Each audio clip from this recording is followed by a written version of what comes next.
Kaylee Nalon is the CEO of Black Knight. Rafael Laguna, CEO of Open Exchange, right there. Okay. Ram Mohan, Executive Vice President and CTO at Affilius, also the chair of the Universal Acceptance Steering Group. And Paul Makapetris, the inventor of the Internet Domain Name System, DNS. I think we all understand the concept of trying to figure out where your next billion with a B customers come from, but nobody really knows much about what universal acceptance is.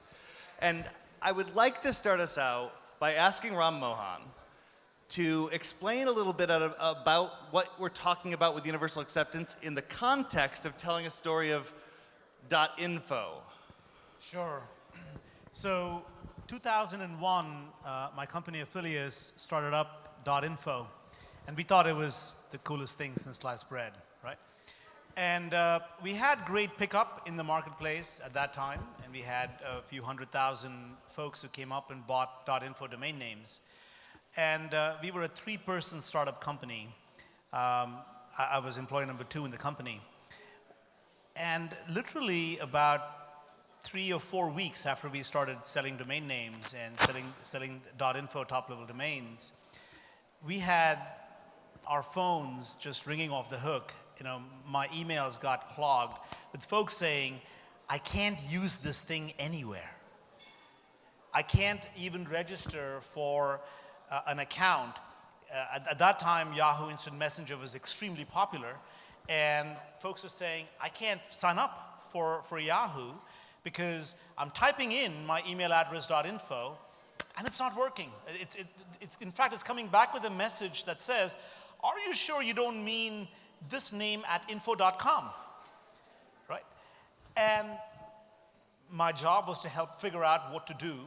So I looked up all these big companies, the names of their CTOs and the names of the CEOs, and I tried to reach them. I tried to send emails to them and letters to them and try to reach them. Couldn't get anywhere with anybody because I was a small startup company and these were very big companies. So eventually, out of a move born out of sheer desperation and out of, you're a startup company, how do you make something happen? I created the office of the CTO, which is really me. And what I ended up doing was writing a letter that talked about the fact that .info was now a legitimate top-level domain that had been accepted on the internet, that was used, that had hundreds of thousands of people who were actually using it and who had bought the names and were intending to use it, and that your company is no longer supporting that. Your company has old, outdated code that says that a valid domain name or a valid email address only ends in 2 or 3 characters, right? But what I did to get the attention of these CIOs and CTOs, I put the letter on letterhead. We didn't have a letterhead at that time, so I created one, put it on the letterhead, signed it, and stuck it in a FedEx envelope. And I sent it via FedEx to the top 100 companies that had the most amount of traffic on the internet at that time. And I asked them to, and I sent it to the secretaries of the CTOs, the CIOs, asked them to contact my secretary, which at that time happened to be the CEO of the company, because we were a 3-person company, right? And guess what? We had something like a 70% call rate coming back, because the envelopes actually hit the desks of the decision makers, right? But I tell the story much more to explain the fact that in 2001, .info, which came to life, 2001, it was not accepted in lots of places. And in 2017, there was somebody who came to me just a few weeks ago and said they wrote an email to, there's an association, that nonprofit that works on internationalized domain names called Unicode, right? They sent an email with the .info address to Unicode, and it came back and said, be rejected, right? So the problem really with universal acceptance is you've got domain names, you've got customers of yours who are buying these domain names and who intend to use them. They're using them for email, they're putting up websites, And you got browsers, operating systems, you have mail servers that say, forget about it, right? I don't even recognize this. The only things I recognize are names that have 2 or 3 characters in length, and in many cases that are only in ASCII. You know, I think universal acceptance and universal awareness are 2 things that kind of go hand in hand, and most folks aren't even aware that this is an issue yet. Developers too.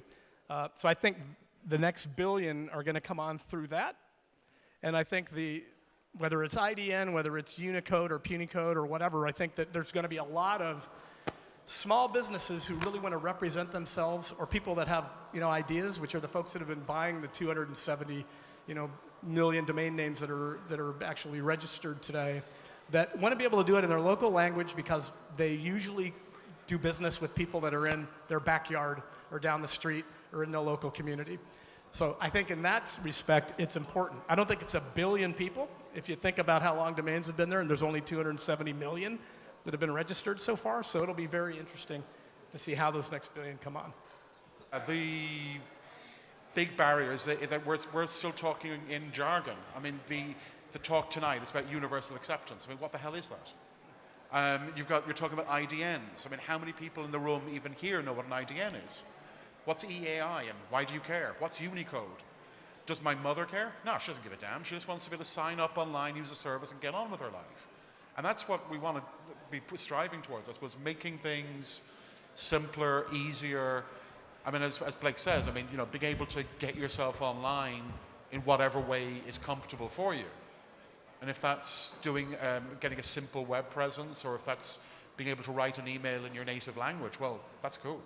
I think it's going to happen really seriously if you know, some countries just say, hey, we're not going to deal with this anymore. You have to support our languages, and it doesn't need to be China.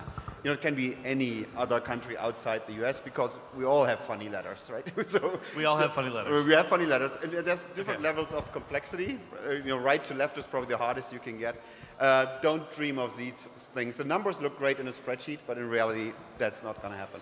So I think part of the problem here is that we are all assuming that the primary way of interacting with our devices is going to stay the same, and that's not the case anymore, right?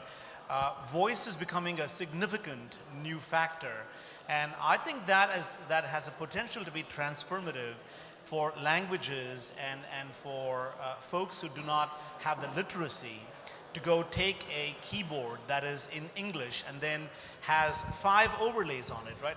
You know, if you try to do this in any Indian language, it's a real pain in the butt, because it's very hard to type stuff in, okay, on any device today.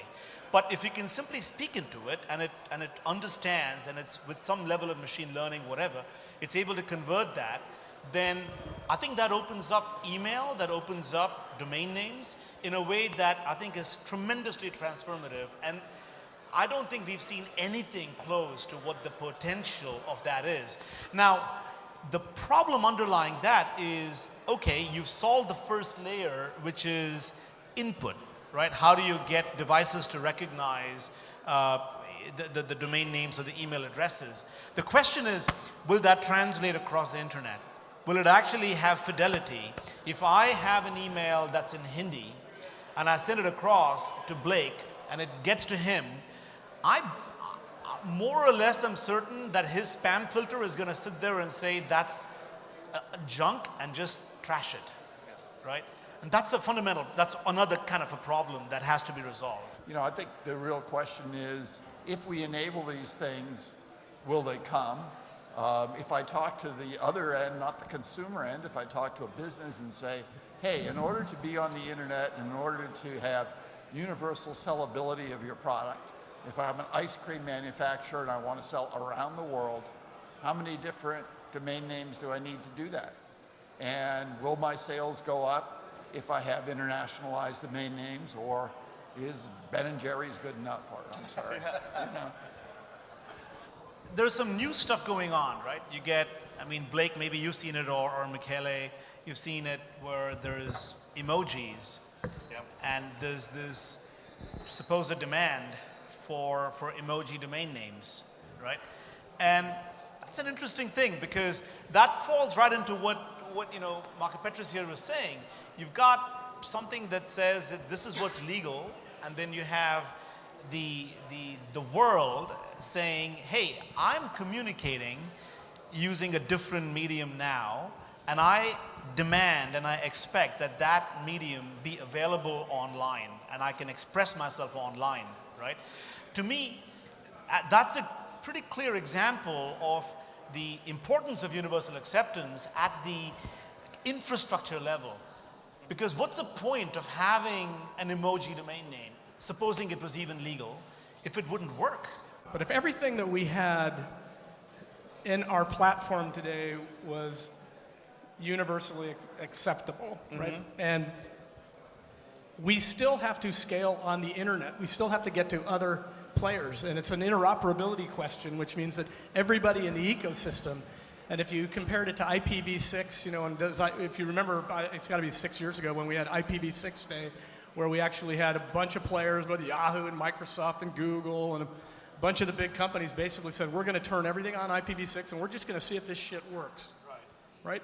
And it did, and it worked, but not everybody's there. And still, a lot of the infrastructure that's on the web today is not IPv6 enabled, because people do not replace routers that are fully functional and can't be upgraded with software. They don't replace it because they're supposed to be IPv6 ready, because that costs money and infrastructure costs money.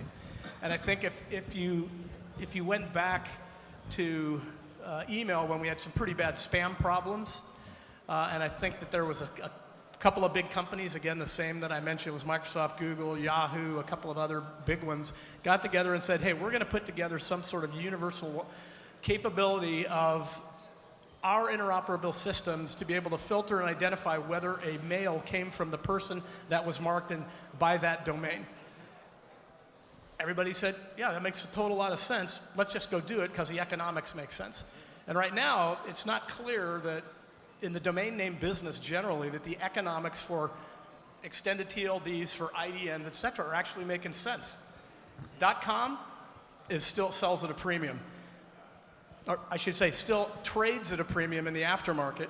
Yet, when you go buy a new TLD, and I sell all these things, when you buy a new TLD, the price for a new TLD is usually considerably higher than a .com that's never been claimed and isn't in the aftermarket again.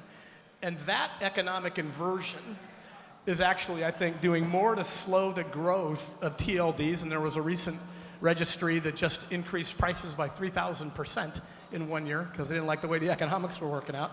And if you think about that, that's going to do more to slow the growth of TLDs, even if we actually get to a place where we have universal capability to accept IDNs and Unicode, et cetera, and be able to map the scenario you just said, so I don't take something that's coming in an Indian language and sticking it in spam. I'm just going to build on that road just for a quick second. So I kind of kept bubbling up to economics and so we are 1,000% behind. Universal acceptance, we're on the group. Rich Merdinger at GoDaddy, vice chairs the group, and we know technically that it has to be solved or we're going to disadvantage a lot of small businesses globally. And entrepreneurs and people that are trying to figure out how to become their own thing and get the best possible identifier in the internet that they can. So we're totally behind it. And I'm agreeing with you completely that technical problem needs to get solved.